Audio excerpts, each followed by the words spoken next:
बहुत शानदार है।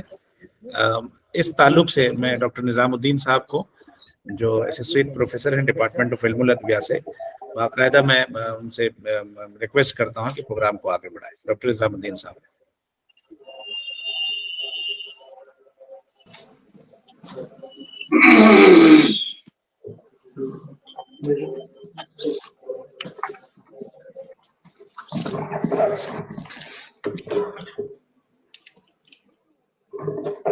अस्सलाम वालेकुम।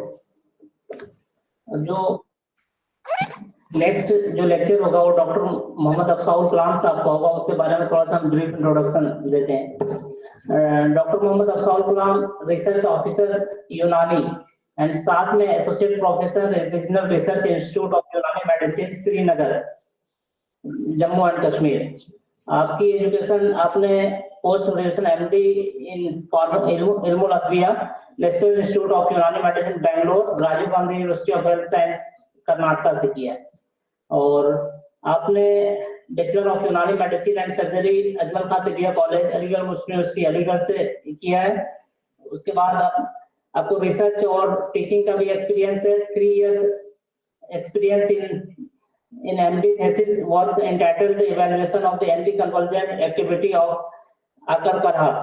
6 years का एक्सपीरियंस है, research experience from the RRIUM Kolkata.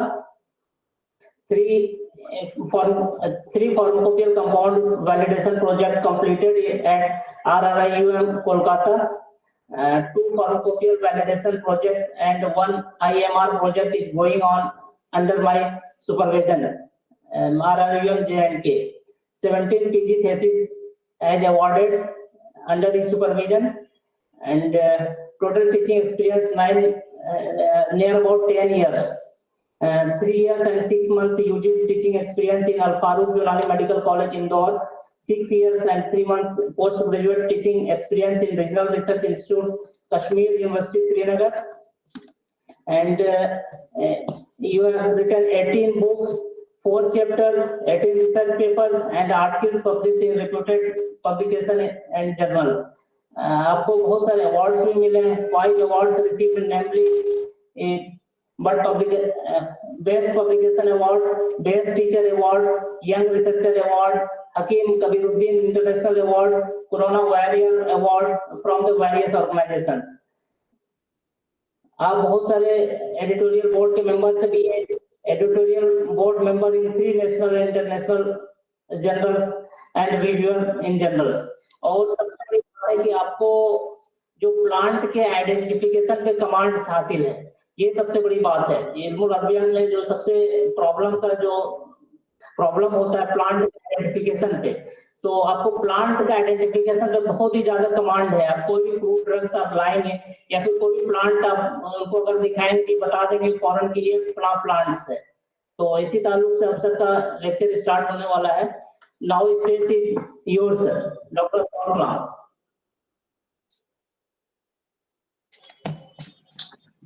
अस्सलाम वालेकुम।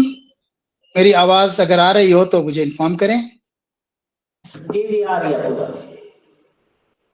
मैं सभी यहाँ पे मौजूद शामीन का और ख़ास तौर से स्टूडेंट्स का मैं शुक्रिया अदा करना चाहता हूँ कि आप हमें सुनने के लिए हाजिर हुए हैं।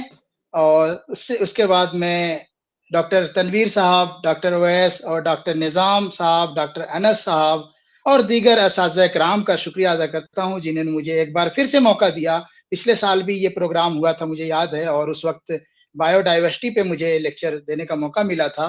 तो मैं एक बार फिर से शुक्रिया अदा करता हूँ कि आपने फिर से एक बार मुझे मौका दिया है। इस बार मैंने जो टॉपिक सिलेक्ट किया है, तो मैं अदविया से मुतल्लिक, जैसा कि आपने बताया, तो उसमें बहुत सारी जो दिक्कतें आती हैं, परेशानियां आती हैं, तो उनको कैसे आसानी से पढ़ा जाए, समझा जाए, कौन सा तरीका अपनाया जाए कि हम अदविया को बहुत आसानी से उसकी मालूमात हासिल कर सकें। तो इस सिलसिले में मेरा आज का ये टॉपिक है, मैं प्रेजेंट करना चाहूँगा आपके इजाज़त से।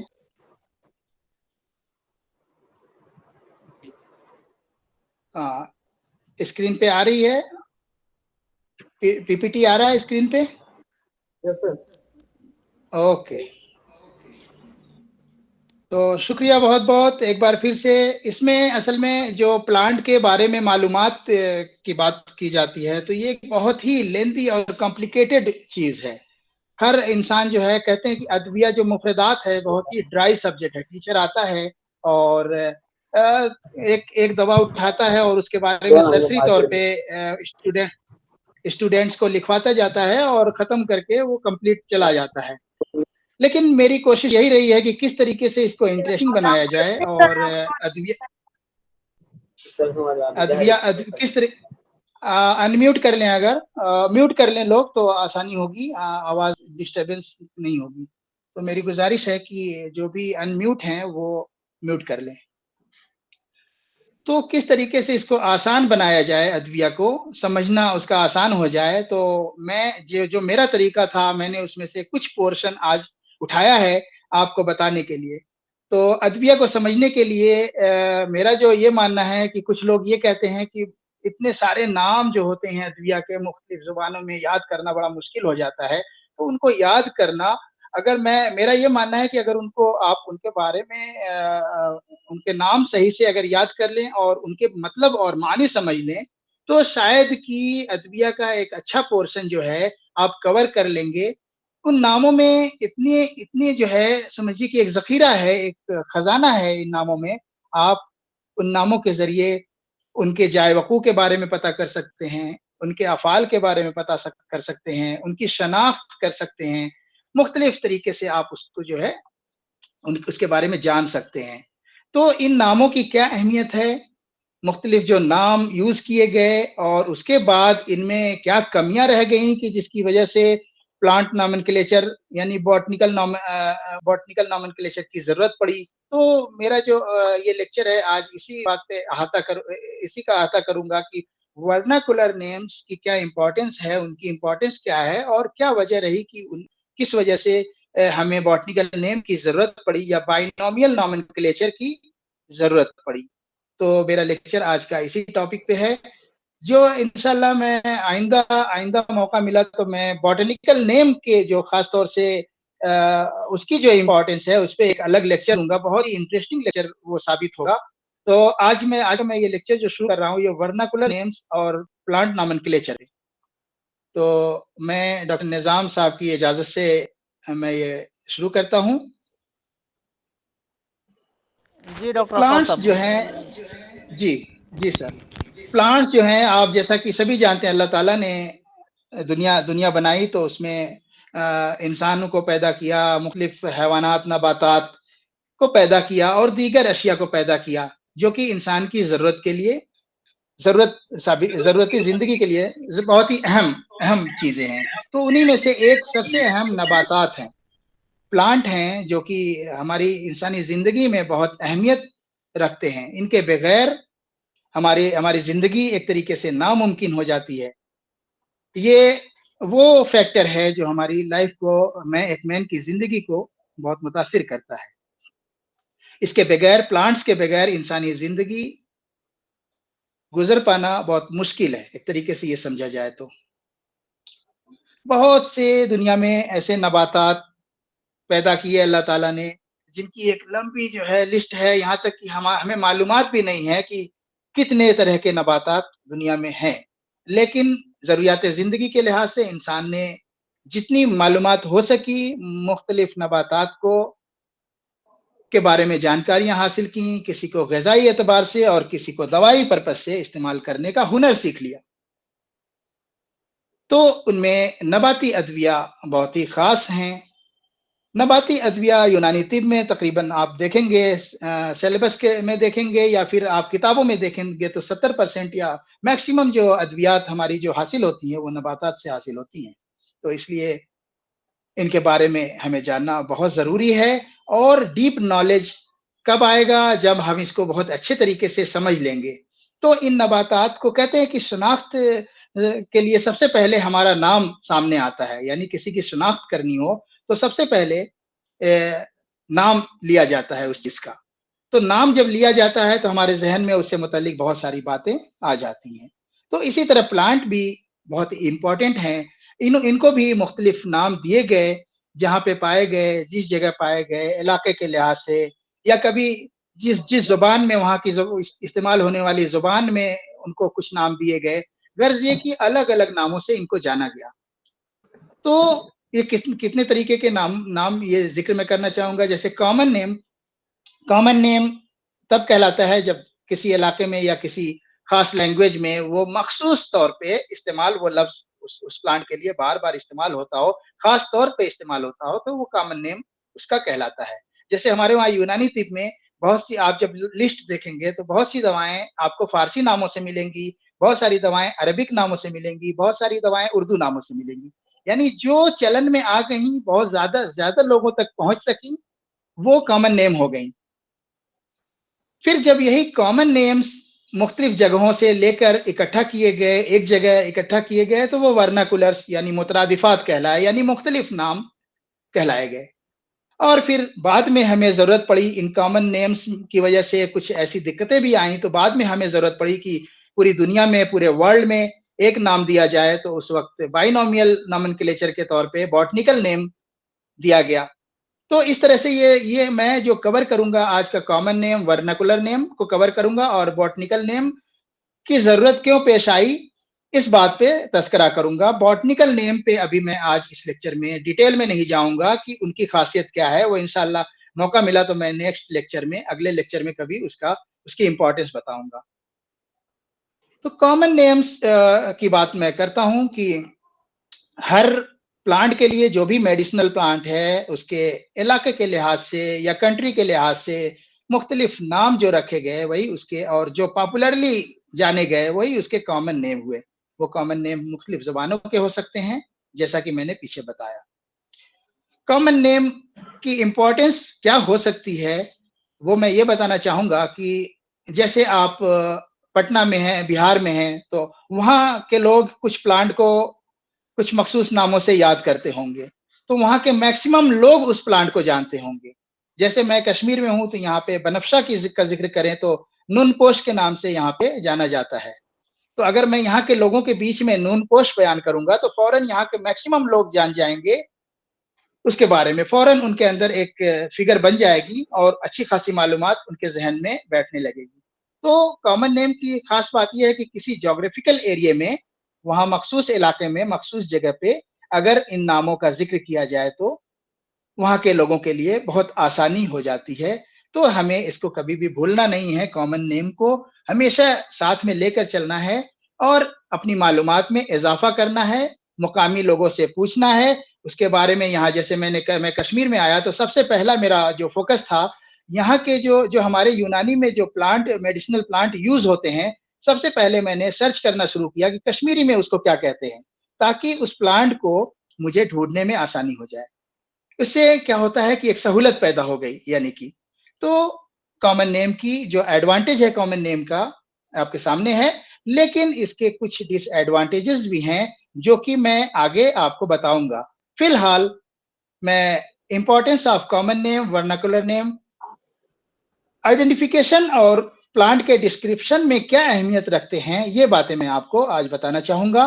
तो इसमें सबसे पहले जिस प्लांट का मैं जिक्र करना चाहूंगा, ये आपके सामने दिख रहा है। आप में से बहुत सारे लोग इसको पहचानने की कोशिश करें, शायद जो आपके इर्द गिर्द ये प्लांट पाया जाता हो तो बहुत सारे लोग आप में से पहचान भी गए होंगे।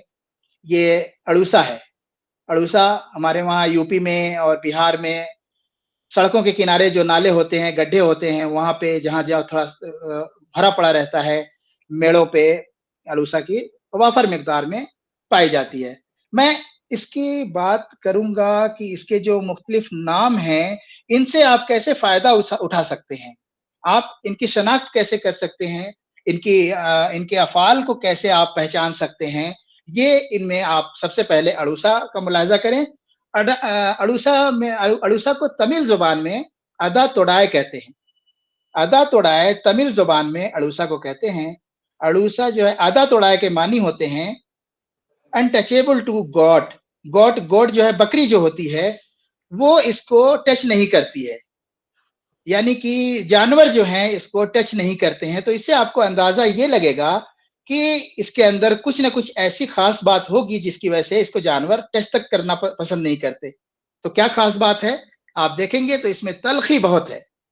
इसमें कड़वापन बहुत ज्यादा होता है। आपने बहुत सारे लोगों ने अगर चखा होगा, मैंने तो चखा है, इस बात को पता करने के लिए कि क्या क्यों जो है बकरियां इसको नहीं खाती हैं, तो मैंने तो इसको चखा है, तो जुबान पे रखते ही और चबाते ही उसके बाद इतनी तलखी जाहिर होती है कि कई घंटों तक जुबान उसकी तलखी से आपको तलखी का एहसास होता रहता है।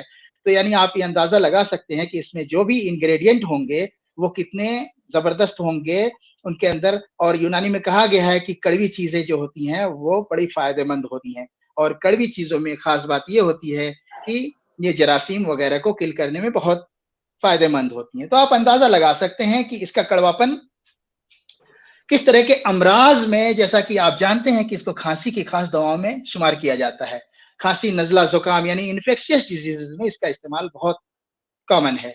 तो आप अंदाजा लगा सकते हैं कि इसका जो कड़वापन है, इसके अंदर जो जौहर हैं, वो किस तरह से कातिले जरासीम है, कातिले किर्म शिकम वगैरह इफेक्ट पैदा कर सकते हैं। तो इस नाम से आप इसका अंदाजा लगा सकते हैं।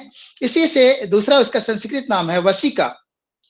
तो इन दोनों नामों को जब आप देखेंगे तो ये आपको इसमें से बॉटनिकल नेम भी मिल जाएगा। बॉटनिकल नेम कैसे मिलेगा? इसका जो बॉटनिकल नेम है अडातोडा वासिका।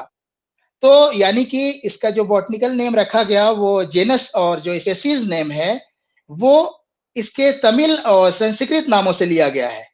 आप सोचेंगे कि तमिल वो लैटिन में बॉटनिकल नेम है, या जरूर किसी अंग्रेजी जुबान का वो लफ्ज होगा, लेकिन नहीं, अगर गौर करेंगे तो आपको अपने नामों में भी बॉटनिकल नेम मिल जाया करेंगे, तो आपको समझना बहुत आसान हो जाएगा।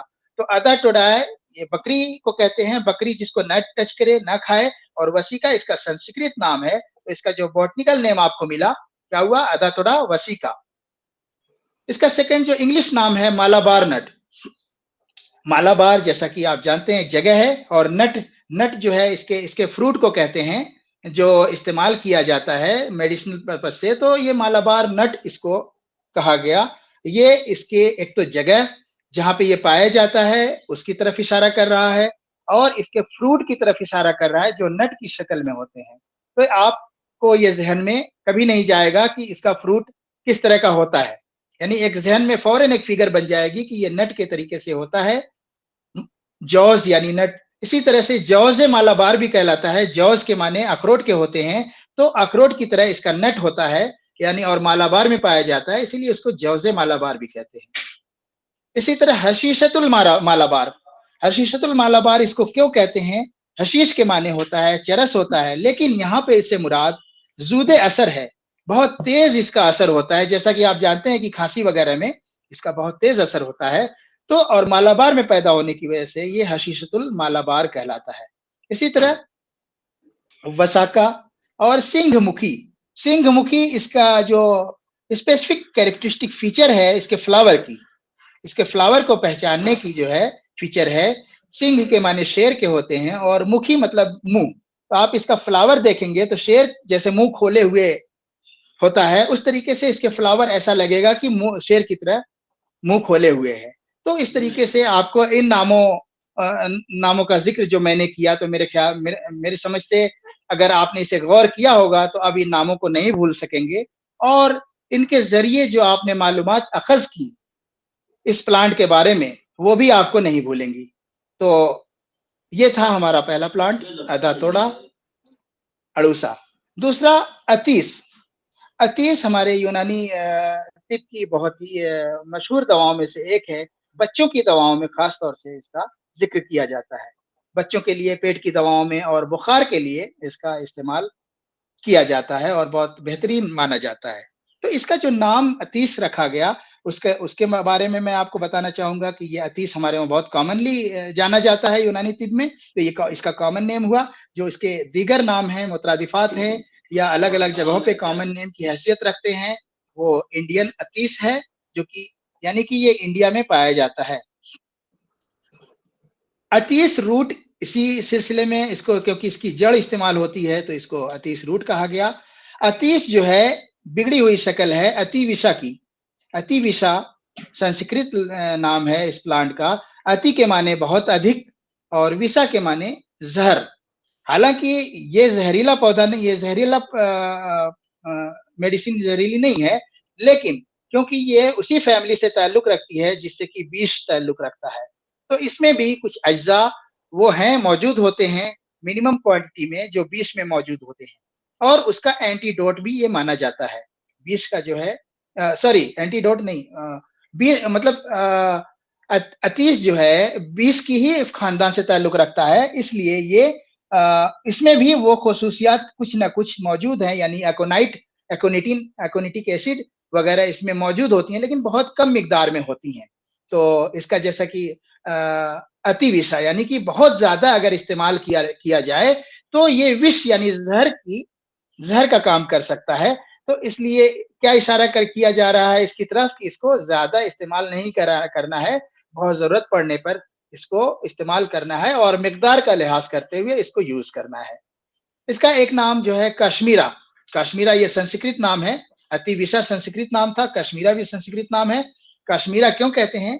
क्योंकि ये श्रीनगर, ये कश्मीर में, मैंने इसको गुरेज वैली में देखा था, तो कश्मीर में ये खासतौर से पाया जाता है, या ये कह लें कि हिमालयन रीजन में ये पाया जाता है। यानी कि इस नाम से क्या जाहिर हो रहा है, इसके जाए वकू का यानी ज्योग्राफिकल जो कंडीशन है, कहाँ पे ये पाया जाएगा।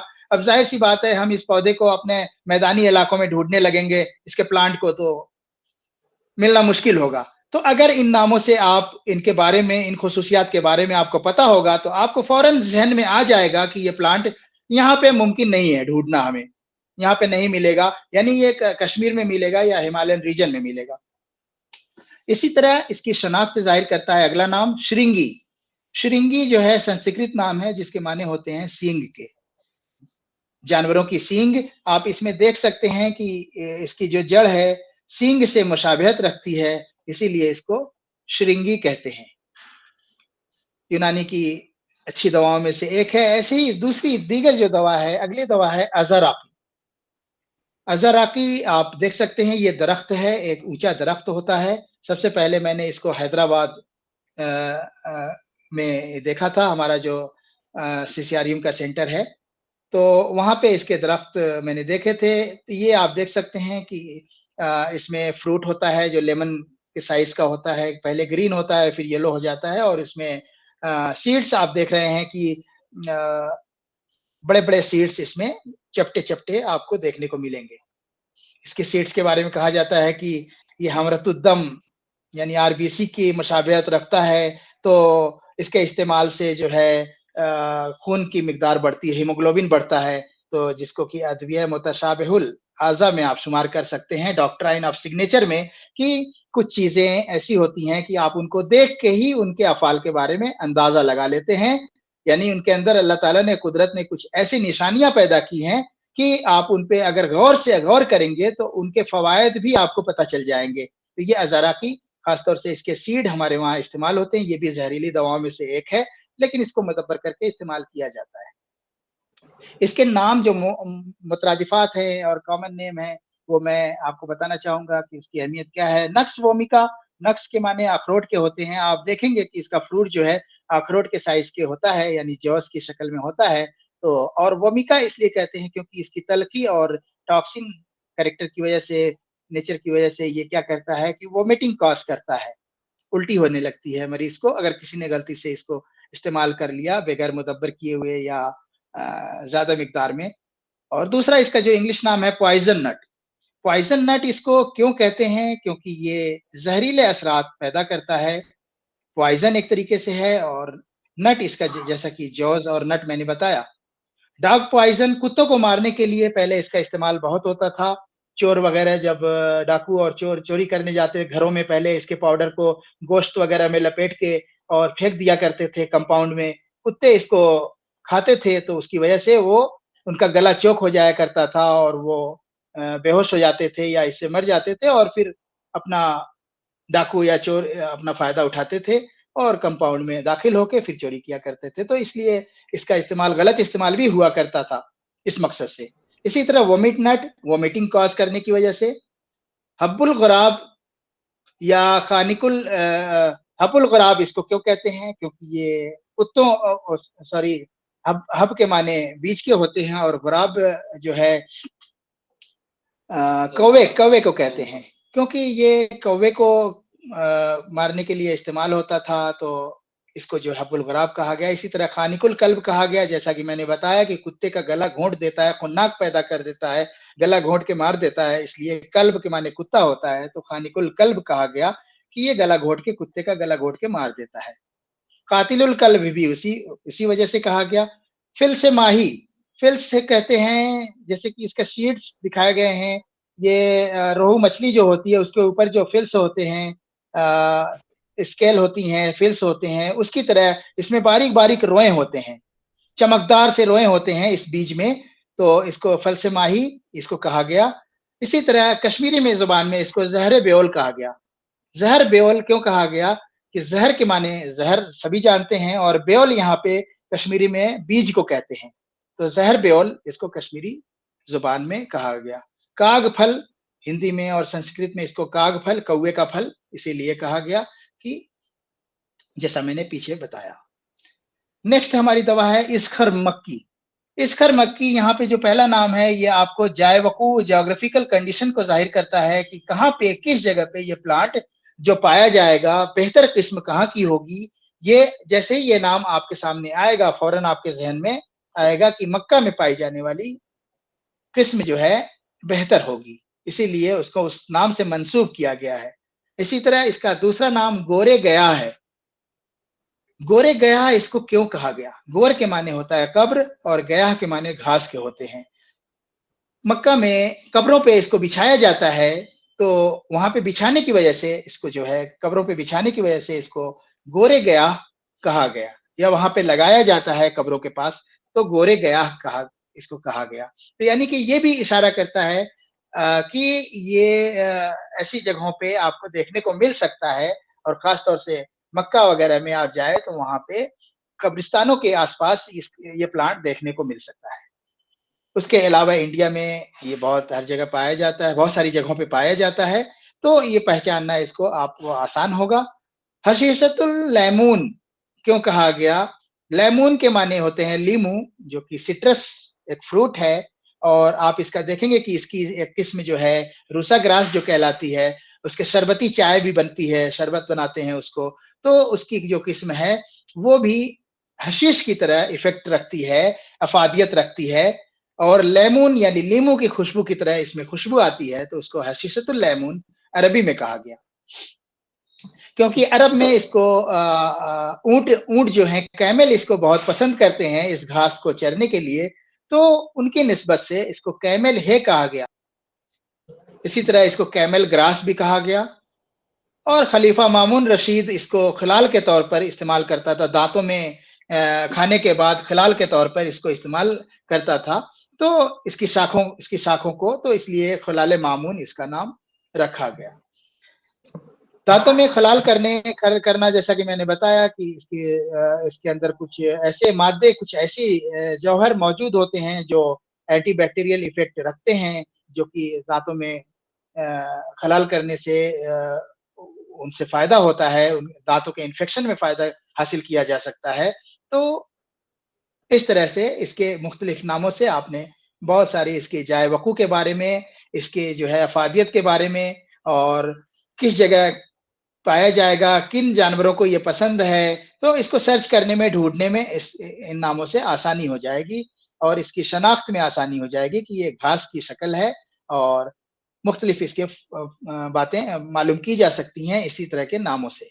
इसी नेक्स्ट जो हमारा अगली दवा है अस्पगोल।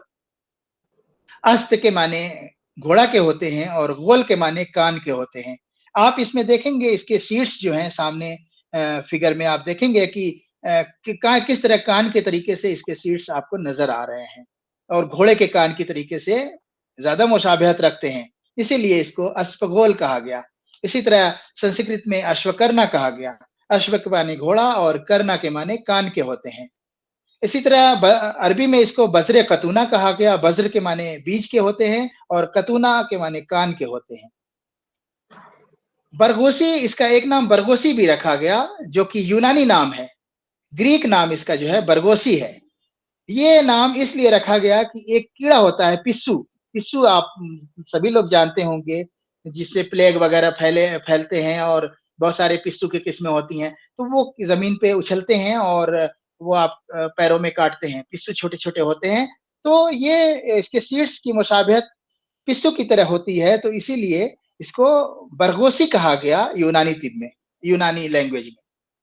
तो इसमें जो है इसकी शनाख्त खास तौर से जो नाम आपको दिखेंगे अश्वकर्णा, अस्पगोल, बज्र कतूना, तो ये इसकी खास शनाख्त को ज़ाहिर करते हैं, इसकी पहचान को ज़ाहिर करते हैं। यानी अगर आपने इन नामों के ज़रिए आपने इसका मतलब समझ लिया, तो आप फिर पहचानना आपको आसान हो जाएगा और शनाख्त आप बहुत आसानी से कर लेंगे, कभी भूलेंगे नहीं।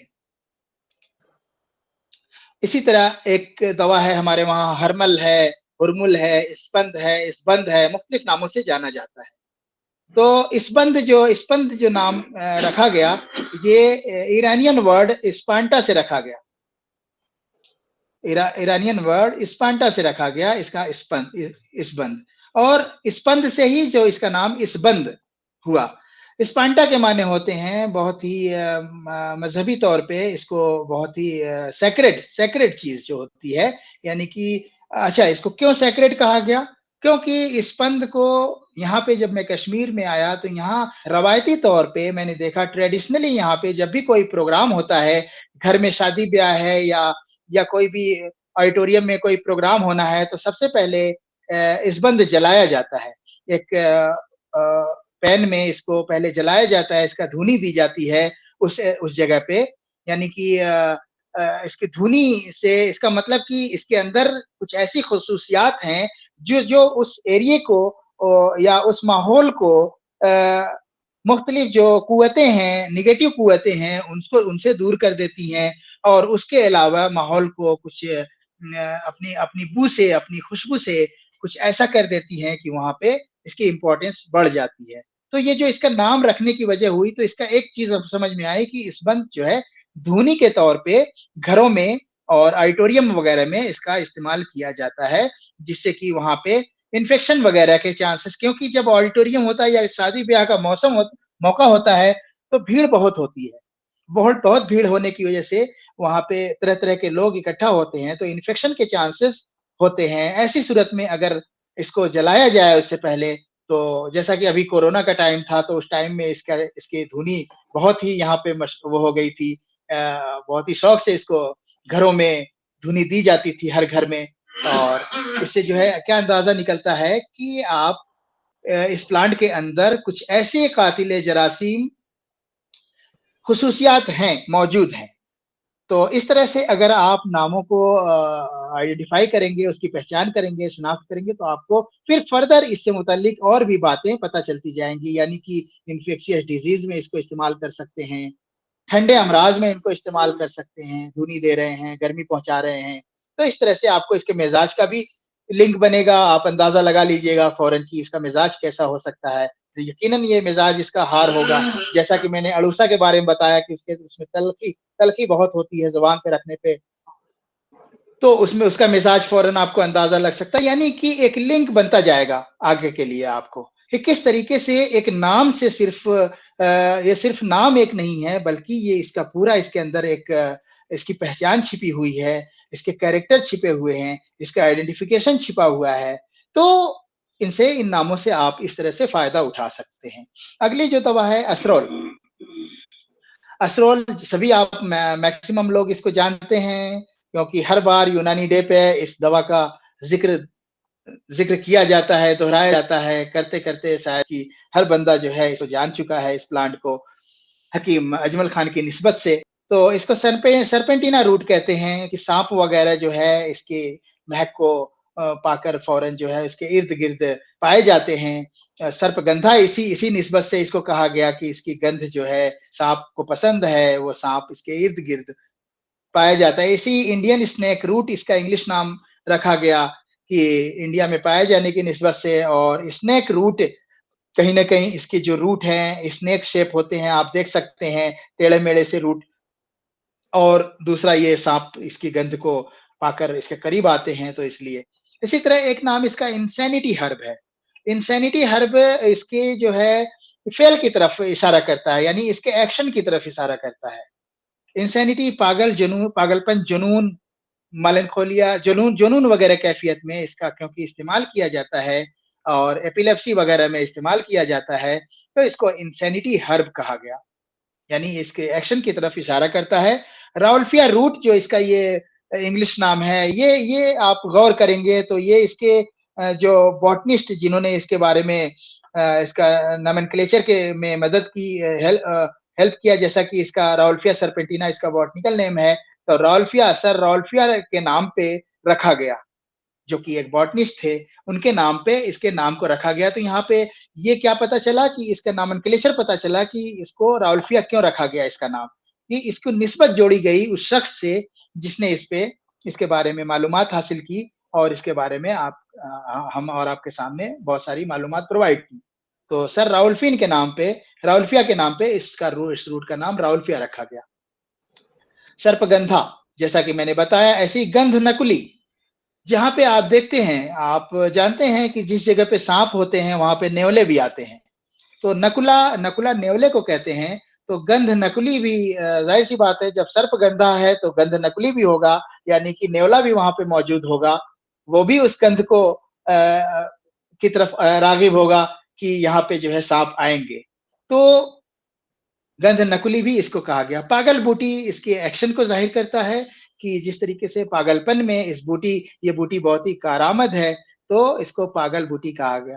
तो इन नामों से आपने क्या क्या अखज़ किया कि इसका जो सर्पेंटिना है या इंडियन स्नेक रूट है, ये मुशाबहत की वजह से या निस्बत की वजह से, सांपों की से निस्बत की वजह से, उसकी महक की वजह से और इसके एक्शन की वजह से ये नाम रखे गए हैं। अब अगला प्लांट हमारा उस्तुखुद्दूस, जो कि बहुत ही मशहूर और कॉमन प्लांट है। उस्तुखुद्दूस कॉमन नेम है, यूनानी में इसको इस नाम से जाना जाता है। तो उस्तुखुद्दूस के माने होते हैं रूह की हिफाजत करना। अगर आप इस पे गौर करेंगे तो आप देखेंगे कि जो हमारे वहाँ उस्तुखुद्दूस एक खुशबूदार बहुत ही एरोमेटिक ड्रग है और बेहतरीन एरोमा इसमें से निकलती है, जो कि माहौल को बिल्कुल वो कर देती है, अफेक्ट करती है। और जैसा कि बहुत सारे लोग इसकी स्प्रे वगैरह भी घरों में यूज करते हैं, रूम फ्रेशनर के तौर पे इसका स्प्रे वगैरह भी इस्तेमाल करते हैं लेवेंडर के नाम से। तो ये क्या करती है, रूह की हिफाजत करती है, हवा की हिफाजत करती है, उससे हमारी रूह में हिफाजत होती है और बदन के अंदर एक ताजगी सी महसूस होती है। इसीलिए इसकी खास अहमियत है। आप अंदाजा लगा सकते हैं कि इस रूह की निस्बत से इनको किन किन अमराज में इस्तेमाल किया जाता है, जिसमें जितने साइकोलॉजिकल डिसऑर्डर हैं, जितने कार्डियक डिसऑर्डर हैं, जिनमें रूह पे अफेक्ट पड़ता है, घबराहट, बेचैनी और मेलानकोलिया वगैरह की कंडीशन जो जाहिर होती है, तो हम ये अंदाजा लगा सकते हैं कि ये रूह की हिफाजत करके उसको प्यूरिफाई करके किस तरह से हमें फायदा पहुंचा सकती है। दूसरा अस्टियोकॉडस, इसका जजीरे का नाम जहाँ पे ये पाया जाता है, तो उसकी वजह से इसका ये नाम भी रखा गया। लेवेंडर, इंग्लिश जो इसका नाम है लेवेंडर, इसके बारे में ये कहा जाता है कि लेवेयर नाम से ये लिया गया। लेवेयर के माने होते हैं वाश के, यानी धुलने के।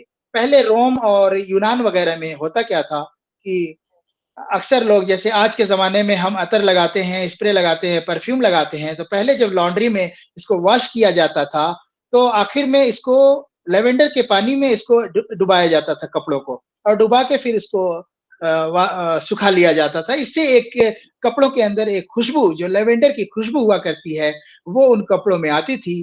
तो उससे जो है जो वहाँ के लोग उसका फ़ायदा उठाते थे, इसकी खुशबू का, कपड़ों को वॉश करने के लिए और उससे जो है अपने आप को तरोताज़ा रखने के लिए। तो उस लेवेयर से जो है आपको इसका नाम लेवेंडर या लेवेंडुला जो रखा गया वो पड़ा। इसी तरह अनसुल अरवाह अरबी में उनसियत रखने की वजह से, रूह से उनसियत रखने की वजह से, रूह से बहुत ही करीब होने की वजह से, रूह को इमसाक करने की वजह से, यानी मुमसकुल अरवाह भी जो इसका नाम रखा गया, यानी रूह को ये बांध कर रखता है। तो यानी कि आप अंदाजा लगा सकते हैं कि हमारे बदन के लिए ये कितनी अहमियत रखता है। इन नामों के ज़रिए, सिर्फ़ आप इन नामों के ज़रिए अंदाजा लगा सकते हैं कि हमारे बदन के लिए, हमारे जिस्म के लिए ये कितनी इम्पोर्टेंस रखता है कि हमारी रूह को ये तरोताज़ा करता है। इसी तरह इसका एक नाम ग्याहे जालिनूस है, क्योंकि जालिनूस ने इस घास को, ग्याह के माने घास के होते हैं, जालिनूस ने इस घास को सबसे पहले इसके बारे में डिटेल में हमें मालूमात प्रोवाइड की थी, तो इसलिए इसको जालिनूस की तरफ निस्बत करके इसको ग्याह जालिनूस भी इसको कहा गया। अगला प्लांट हमारा अश्वगंध है। अश्वगंध भी यूनानी तिब में मशहूर दवाओं में से एक है, जो कि खास तौर से मौसमीन बदन और मुक़व्वी बा मकसद से इस्तेमाल किया जाता है, और मौजूदा वक्त में इसको नरवाइन टॉनिक के तौर पे, सेडेटिव तौर पे भी इस्तेमाल किया जाता है। उसके अलावा औरतों के रहम के अमराज में इसका ये बहुत ही अच्छी टॉनिक माना जाता है अश्वगंध। तो अश्वगंध इसका नाम जो रखा गया, तो अश्वगंधा जो हिंदी नाम है उससे लिया गया। अश्व के माने घोड़ा होते हैं और गंध के माने घोड़ा, गंध के माने महक। तो जब इसको ताजा पत्तों को इसके ताजा पत्तों को सूंघा जाए तो ये घोड़े की महक इसमें जाहिर होती है, और कहीं लिखा है कि घोड़े के पेशाब की तरह इसकी महक होती है। तो बहरहाल अश्वगंधा घोड़े की महक की तरह महक आती है इसके ताजा पत्तों से मसलने से, तो अश्वगंधा रखा गया। यूनानी तिब में इसको अश्वगंध नागोरी कहा गया, जो कि अश्वगंधा से ही अश्वगंध बनाया। और नागौर में जो कि हमारा एक खास शहर है हिंदुस्तान का, वहां पे इसकी बेहतर किस्म के पाए जाने की वजह से इसको नागौरी कहा गया। तो यानी कि आप ये अंदाजा लगा सकते हैं कि एक तो इसकी कैरेक्टरिस्टिक फीचर, इसकी महक, जिसके जरिए हम इसको पहचान सकते हैं, शनाख्त कर सकते हैं, और दूसरा ये कि इसकी बेहतर किस्म हम कहाँ से हासिल कर सकते हैं, इन नामों से आपको पता चला। विंटर चेरी जो इसका इंग्लिश नाम है, आप अगर इस पे गौर करेंगे तो यानी कि ये चेरी की तरह, जैसा कि फ्रूट आपको नजर आ रहा है इसमें चेरी की तरह, विंटर में ये इसमें फ्रूटिंग होती है, तो इसमें फ्रूटिंग सीजन आपको पता चल रहा है। इसमें आपको जो है इसका सीजन पता चल रहा है कि किस सीजन में इसमें फ्रूटिंग होती है, तो यानी कि उस वक्त में ये प्लांट आपको पाया जाएगा, आप ढूंढेंगे तो मिल जाएगा। तो इसी तरह इसका अगला जो नाम है बाजगंध। बाज के माने भी घोड़े के होते हैं, ये संस्कृत नाम है। बाज के माने घोड़ा और गंध के माने महक, जैसा कि पीछे बताया गया अश्वगंधा। काकनज हिंदी इसको कहने इसलिए कहते हैं कि आपने काकनज या और उसे दरपर्दा आपने देखा होगा, जिस तरीके से बेरी की शक्ल में होता है और उसके ऊपर एक गलाफ चढ़ा होता है, ऐसे ही शक्ल कुछ इसकी होती है। इसका साइज छोटा होता है और इसका कलर जो है रेड होता है चेरी का, और गलाफ इसके ऊपर भी होता है। तो क्योंकि इंडिया में पाया जाता है तो हिंदी कहलाया, और काकनज की मुशाबहत की वजह से ये जो है काकनज हिंदी कहलाया। आप इसका मुलाजा कर सकते हैं, इसकी रूट इस्तेमाल होती है यूनानी तिब में, बहुत ही कारामद दवा, और इनके नामों से आपने ये अंदाजा लगाया कि इसके किस तरह से इसकी महक के जरिए इसको पहचाना जाए, किस जगह का ये प्लांट बेहतर होगा, वगैरह वगैरह, इससे पता चला। एक दवा है उशुक जिसको कहते हैं, उश्क हालांकि हम लोग पढ़ते हैं, उशुक सही लफ्ज है। तो ये गोंद है। इसके दो नाम मैं जिक्र करना चाहूंगा कि लिजाकुज ज़हब जो है इसका एक नाम है, अरबिक नाम। लिजाक के माने होते हैं चिपकाने के, और लजक जैसे तो चिपकाने के, और ज़हब के माने सोना। तो पुराने जमाने में यकीनन ये तिब्बी मकसद के लिहाज से हमारे वहाँ यूनानी तिब में यूज होती है ये दवा, लेकिन ये इस नाम से आपको ये पता चलता है, लिजाक के माने जो है कि ये दवा बहुत ही लेसदार होगी, इसके अंदर चिपक बहुत होगी। तो इसीलिए इसको सोने को चस्पा करने के लिए, चिपकाने के लिए पहले इस्तेमाल किया जाता था। यानी जो दफ्ती वगैरह है, हम जिल्द बनाते थे, या कुछ किताबें जो लिखी जाती थी जिसमें सोने के हरूफ वगैरह चिपकाने के लिए, या डिजाइन वगैरह, फ्लावर वगैरह चिपकाने के लिए सोने के बने हुए इस गोंद का इस्तेमाल किया जाता था। इस गोंद का इस्तेमाल किया जाता था। तो लिजाकुज ज़हब जो है इसका नाम रखा गया, ज़हब के माने हाँ। और गम अमोनियाक, ये इसके गम यानी कि वही खुसूसियत जो कि चिपकने की है, गम के अंदर होती है, तो अमोनिया गम इसको कहा गया। असलोसूस जो एक मशहूर दवा है यूनानी तिब की, जिसको हम मुलेठी कहते हैं। तो असल के माने रूट के होते हैं, और सूस इस पौधे का नाम है। तो इससे ये पता चला कि इसका कौन सा पार्ट यूज होता है। हमारे वहाँ असलसूस कॉमनली नाम जाना जाता है। तो अस्लुसूस नाम आते हमें इसके मुख्तलिफ पार्ट्स पे न जाके सीधे सीधे इसकी जड़ की तरफ हमारा जहन जाएगा कि इसकी जड़, सूस की जड़ यूनानी तिब में इस्तेमाल होती है। इसका जो संस्कृत नाम है, इसका अति मधुरम, ये इसकी जो है जायके की तरफ इशारा करता है, इसके टेस्ट की तरफ इशारा करता है, यानी आपको शनाख्त करना हो। कई बार ऐसा होता है कि आप से मुलेठी खरीद के ला रहे हो, लेकिन उसमें अडल्ट्रेशन के तौर पे बहुत सारी ऐसी लकड़ियां शामिल कर दी जाती हैं जो मुलेठी नहीं होती, जो कि सिर्फ वजन बढ़ाने के लिए उसमें शामिल कर दिया जाता है।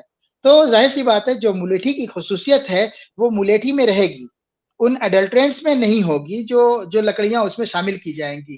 तो आप जैसे ही आप उसको चखेंगे तो पता चल जाएगा कि ये मुलेठी नहीं है। इसको अलग करिए, सेपरेट कर दीजिए।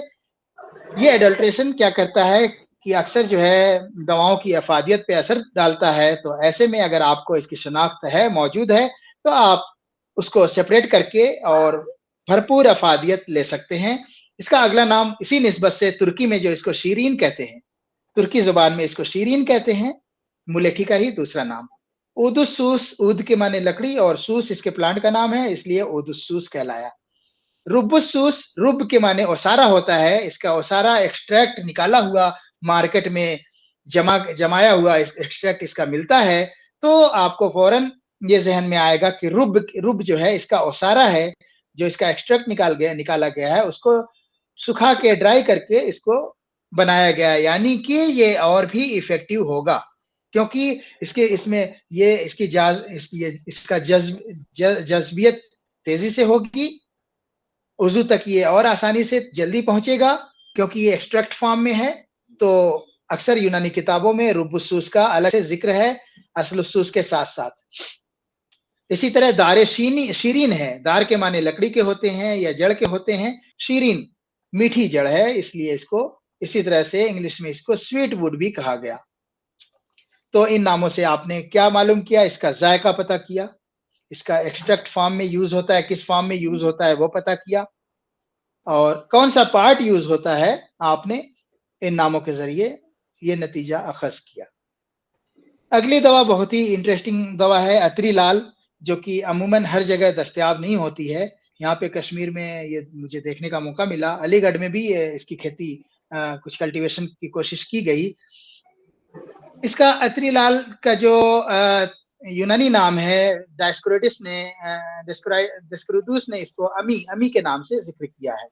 अमी नाम को जब आप ढूंढेंगे, सर्च करेंगे, तो पता चलेगा कि अमी के माने रेत के होते हैं, यानी सैंड, रेत।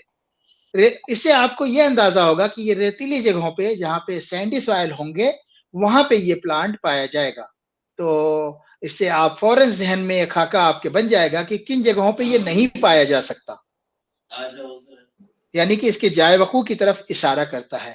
तुख में खलाल, यहाँ पे भी इसकी शाखों का खलाल यूज किया जाता है, दांतों की सफाई के लिए इसकी बारीक बारीक शाखों को यूज किया जाता है, क्योंकि ये कड़वी दवाओं में से एक है। तो आप यहाँ पे भी अंदाजा लगा सकते हैं कि दांत के और लिस्सा यानी कि मसूड़ों के अमराज में ये किस तरह से फायदा करेगा। यकीनन इसके अंदर एंटी माइक्रोबियल प्रॉपर्टीज होंगी, एंटी बैक्टीरियल प्रॉपर्टीज होंगी, जो खलाल के तौर पे इसका इस्तेमाल किया जा रहा है।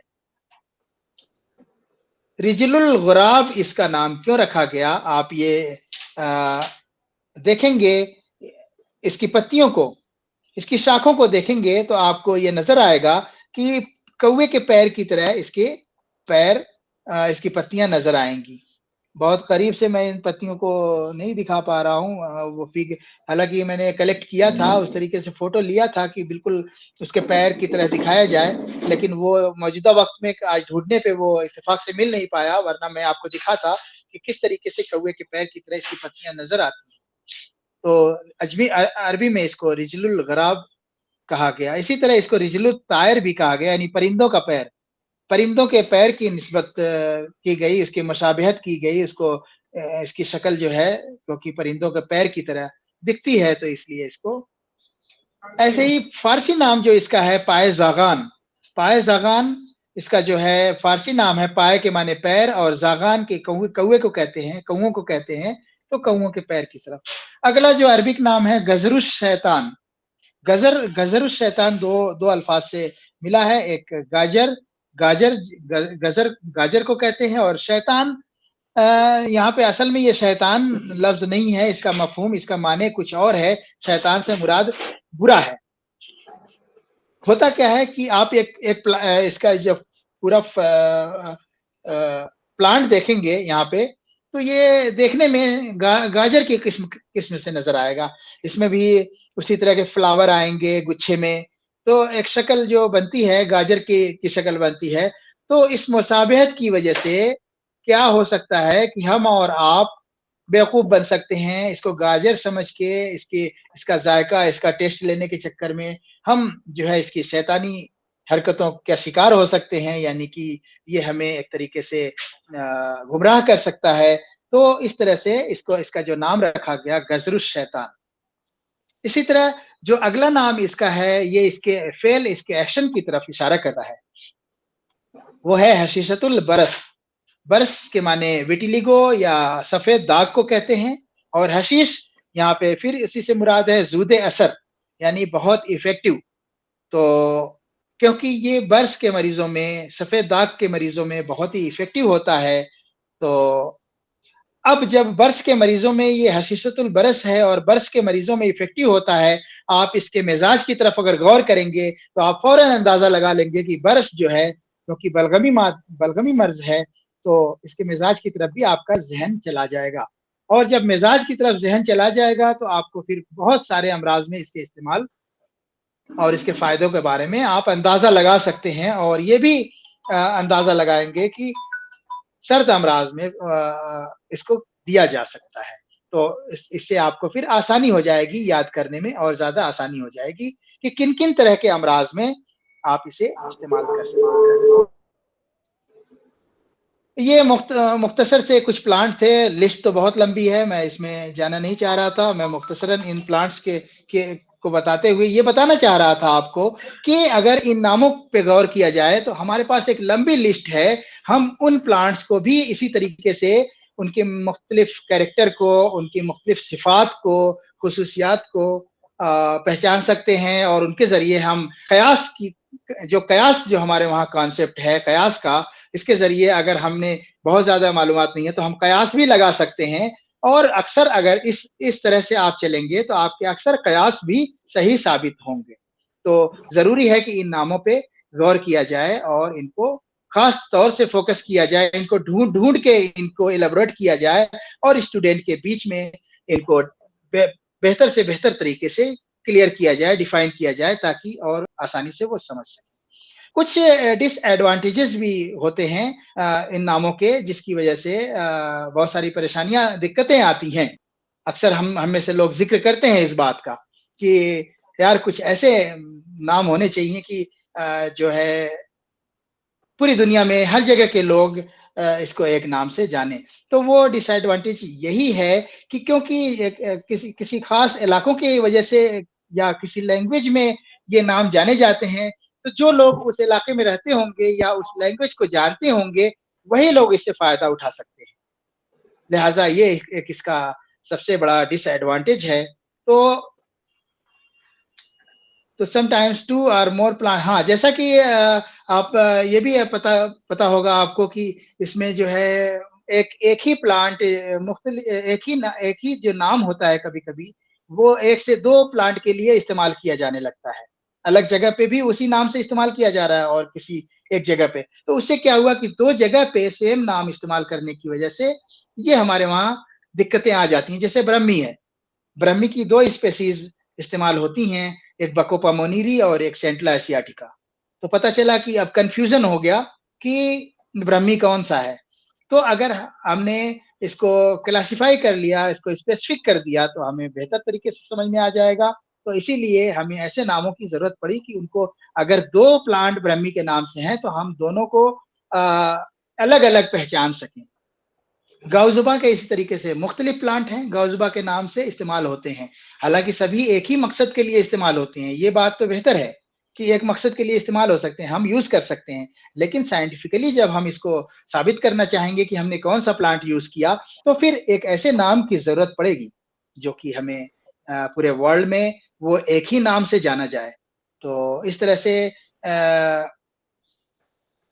बेंसन ने जो है कॉमन नेम इस्तेमाल करने के इस नज़रिए को नकारा और उसका ये मानना था कि कोई ऐसा नाम होना चाहिए, साइंटिफिक नेम होना चाहिए जो कि हर जगह पे इस्तेमाल हो सके।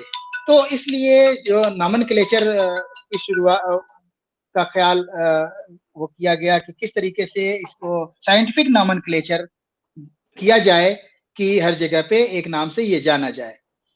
तो प्लांट नॉमेनक्लेचर का मैं ज़िक्र करूँगा। मैं पूछना चाहूँगा कि निज़ाम साहब से कि अभी वक़्त है? सर थोड़ा-सा रमज़ान की वजह से हेलो? हेलो मुझे हाँ सुन जी। पा रहे हैं आप? हेलो? हाँ, आवाज़ आ रही है। जी, जी। मैं ये कह रहा हूँ कि थोड़ा-सा रमज़ान की वजह से बच्चों को जाना भी होता है दूर, हाँ, हाँ। तो इसी वजह से कंक्लूड कर दीजिए प्लीज़।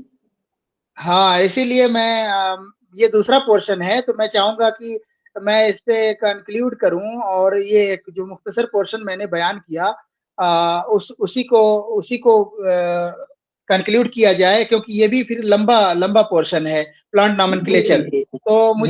मुझे लग रहा है कि इसको मैं शॉर्ट में अगर बताऊँगा तो बहुत बेहतर साबित नहीं होगा और फिर जो एक नॉलेज इससे जो मिलेगा, तो वो अगर अगला लेक्चर कभी करेंगे तो मैं प्लांट नॉमेनक्लेचर और जी, जी, जी, बॉटनिकल बिल्कुल, नेम की बिल्कुल। जो अहमियत है उसमें शामिल कर दूँगा इसको। जी, जी, जी, बिल्कुल, तो बिल्कुल। तो मैं ये समझता हूँ कि आपने जो है ये लेक्चर अभी सुना और इसमें बहुत सारी चीज़ें आपकी क्लियर हुई होंगी कि किस तरीके से इन नामों को वर्नाकुलर नेम्स को अगर आप ज़हन में रखते हैं और इस पे गौर करते हैं, इस पे स्टडी करते हैं और इन नामों को सबसे पहली फुर्सत में डिटेल में पढ़ लीजिए। तो मैं समझता हूँ कि जैसे ही आप आगे बढ़ेंगे, मिज़ाज की तरफ जाएँगे, इसके अफ़आल की तरफ जाएँगे, तो अपने आप बहुत सारी बातें, बहुत सारी चीज़ें क्लियर होती जाएँगी। उनका मिज़ाज पता चलने लगेगा, उनके मुख्तलिफ अफ़आल पता चलेंगे, कहाँ इस्तेमाल करना है, कहाँ नहीं इस्तेमाल करना है। फिर इन्हीं नामों में से आपको बहुत सारे जो कीमियावी अज्ज़ा हैं, वो आपको इन नामों से जो कीमियावी अज्जा के नाम रखे गए, वो भी आपको याद होने लगेंगे। तो मैं समझता हूँ कि जितना इम्पोर्टेंट बॉटनिकल नेम है, उतना ही इम्पोर्टेंट इसके कॉमन नेम है, इसके वर्नाकुलर नेम है। इन नामों पे भी गौर करना आपको ज़रूरी है और माशाअल्लाह मैंने मेरी बुक के बहुत जल्दी ही इंशाअल्लाह इस पे जो तकरीबन मैं 15 साल से लिख रहा हूँ और अब वो इख्तिताम तक पहुँची है, तो इसको बहुत डिटेल से मैंने इन प्लांट्स के बारे में वो बातें इसमें लिखी हैं। इंशाल्लाह बहुत जल्दी कोशिश करूँगा कि वो इसी साल पब्लिश हो जाए और इसी के साथ मैं बहुत-बहुत शुक्रिया अदा करता हूँ कि निज़ाम साहब, डॉक्टर तनवीर साहब, डॉक्टर उवैस साहब कि आपने मुझे ये मौका दिया। हालाँकि मैं आज सुबह में फ़ोन करके कहने वाला था कि मेरा कल या परसों रख लीजिए क्योंकि मैंने अभी तक प्रेज़ेंटेशन बनाया नहीं था। तो मैं सुबह से सारे काम छोड़ के उसी पे लगा हुआ था और आखिर में जितना भी कर सका, मैं वो आपके खिदमत में पेश किया मैंने। बहुत सारी बातें थी जो कहनी थी, सुननी थी लेकिन क्योंकि वक़्त मुझे भी नहीं मिल पाता है, तो मैं प्रेज़ेंटेशन बहुत ही इफ़ेक्टिव और बहुत कारआमद आपके लिए नहीं बना सका। लेकिन ये समझता हूँ कि जितना भी मैंने ये प्रेज़ेंट किया है, आपको समझने के लिए, फ़र्दर स्टडी के लिए आपको इससे बहुत मवाद मिलेगा और एक रास्ता मिलेगा। इसी के साथ मैं अपनी बातों को ख़त्म करता हूँ और आपके प्रिंसिपल और दीगर जो आपके मुंतज़मीन हैं, उनका मैं बहुत शुक्रिया अदा